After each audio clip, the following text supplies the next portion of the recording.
এটি মসজিদে কুবার ভিতরের অংশ, রাসূলের নিজ হাতে প্রতিষ্ঠিত মসজিদ এবং হাদিসে আছে এখানে 2 রাকাত নামাজ পড়লে আল্লাহ তাআলা তাকে একটা পরিপূর্ণ মকবুল উমরার সওয়াব দান করবেন। সুবহানাল্লাহ। এটি মসজিদে কুবা, ইসলামের সর্বপ্রথম মসজিদ এবং রাসূল সাল্লাল্লাহু আলাইহি সাল্লাম নিজ হাতে মসজিদ তৈরি করেন। রাসূল সাল্লাল্লাহু আলাইহি সাল্লাম যখন মক্কা থেকে মদিনায় হিজরত করেন তখন তিনি এই মদিনা থেকে 6 মাইল দূরে কুবা নামক গ্রামে 10 থেকে 14 দিন অবস্থান করেছেন।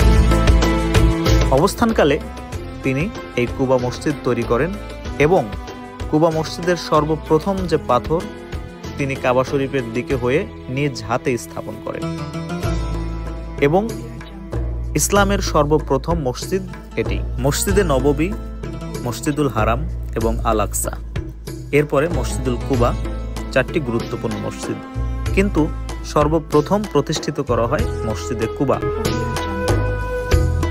হাদিসে আছে যদি কোনো ব্যক্তি এই কুবা মসজিদে নামাজ আদায় করেন তাহলে তার আমল নামায় একটি পরিপূর্ণ উমরার সওয়াব আল্লাহ তাআলা দান করেন। মসজিদে কুবার সামনে যে আমরা প্রথম কাজে চলে আসি, লোকজন বিভিন্ন দেশ থেকে এসেছে, তারাও ঢুকবে, আমরাও ঢুকবো। রাসূল সাল্লাল্লাহু আলাইহি সাল্লাম যেখানে নামাজ আদায় করেছে আমরা সেখানে নামাজ আদায় করবো, আমরা সেখানে যাবো। আমাদের গ্রুপ চলে যাচ্ছে। এটি মসজিদে কুবার ভেতরের অংশে অনেক সুসজ্জিত এবং নারী পুরুষের জন্য আলাদা আলাদাভাবে নামাজ পড়ার জায়গা রয়েছে। মোট 7টি প্রবেশদ্বার আছে এই মসজিদের। লক্ষ লক্ষ মুসলিম পৃথিবীর বিভিন্ন প্রান্ত থেকে যারা হজ বা উমরা করতে আসেন এই মসজিদে কুবায় ছুটে আসেন। আপনারা যারা আসবেন হজ বা উমরা করতে অবশ্যই আপনারা মসজিদে কুবাতে আসবেন। এটি মদিনা থেকে মাত্র 6 মাইল দূরে কুবা নামক স্থানে। যে কোনো গাড়ি বা ট্যাক্সিকে বললে আপনাদেরকে এখানে নিয়ে আসবে। এই মসজিদে কুবা রাসূল সাল্লাল্লাহু আলাইহি সাল্লাম নিজ হাতে তৈরি মসজিদ।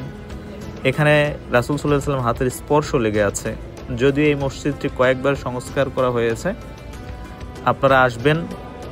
আমরা ভেতরে নামাজ আদায় করলাম।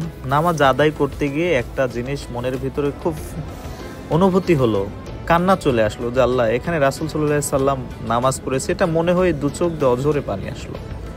আপনারাও আসবেন এখানে। আমাদের সাথে শামীম ভাই আছে। ভাই, এখানে এটার মসজিদে কুবার গুরুত্ব কেন? আলহামদুলিল্লাহ, আমরা এখন আছি মসজিদে কুবাতে, সাইদায় আমরা আসছি মসজিদে কুবাতে। এটা অনেক ফজিলতপূর্ণ একটা মসজিদ, যেটা মদিনার প্রথম মসজিদ বলা হয়। হুজুর সাল্লাল্লাহু আলাইহি ওয়াসাল্লাম যখন মদিনায় আসলেন মক্কা থেকে সফর করে, তখন এই কুবা পল্লীতেই নবী সাল্লাল্লাহু আলাইহি ওয়াসাল্লাম অবস্থান করছেন। প্রথম এখানেই তিনি অবস্থান করছিলেন, মঞ্জিল করছিলেন এবং এখানে একটা প্রথম মসজিদ হয়, যেটা মসজিদে নববীর আগেও এটা হয়েছে, মানে এই মসজিদ নববীর পরে হয়েছে। কাজেই এটা অনেক রাসূলের নিজ হাতে প্রতিষ্ঠিত মসজিদ এবং হাদিসে আছে এখানে 2 রাকাত নামাজ পড়লে আল্লাহ তাআলা তাকে একটা পরিপূর্ণ মকবুল উমরার সওয়াব দান করবেন। সুবহানাল্লাহ। হ্যাঁ, এবং মর্যাদার দিকটাও অনেক গুরুত্বপূর্ণ।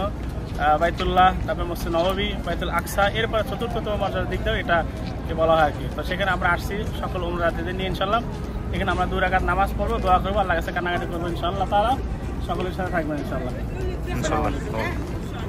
আমরা মসজিদে কুবার চারপাশ ঘুরে ঘুরে দেখছি, কারণ 7টি গেট আছে এখানে। বিশেষ রহমত ফজিলতপূর্ণ মসজিদ। এখান থেকে আসলে কারোরই যেতে মন চায় না, ভালো লাগে। যার জন্য সারা পৃথিবীর মানুষ ব্যাকুল পাগল, তার হাতের স্পর্শে এই মসজিদ তৈরি হয়েছে। আসলে এখান থেকে যে কোনো মানুষের মন যেতে চাইবে না। আমরা ভেতর থেকে দেখছি সব সময় মানুষ নামাজ আদায় করছেন, যাচ্ছেন, 2 চোখ ভরে কান্না করছেন এখানে। এরপরে আমরা মদিনার আরও কিছু গুরুত্বপূর্ণ জায়গা যাব। মসজিদে কুবা থেকে আরও কিছু গুরুত্বপূর্ণ জায়গাতে যাচ্ছি, সেগুলোও আপনাদেরকে পরে আমরা দেখাবো। আমাদের সাথে থাকবেন, আমার সাথে থাকবেন। আপনারা চ্যানেলটি সাবস্ক্রাইব করবেন। এখন আমরা যাচ্ছি একটি খেজুর বাগান দেখতে। সালমান ফার্সি বিখ্যাত সাহাবী ছিলেন, যাকে রাসূল সাল্লাল্লাহু আলাইহি ওয়াসাল্লাম দোয়া করেছিলেন, যিনি অনেক খেজুরের মালিক ছিলেন। সেই খেজুর বাগান এখন আমরা দেখতে রওনা দিলাম। দয়া করে সবাই সাবস্ক্রাইব করবেন, সাথে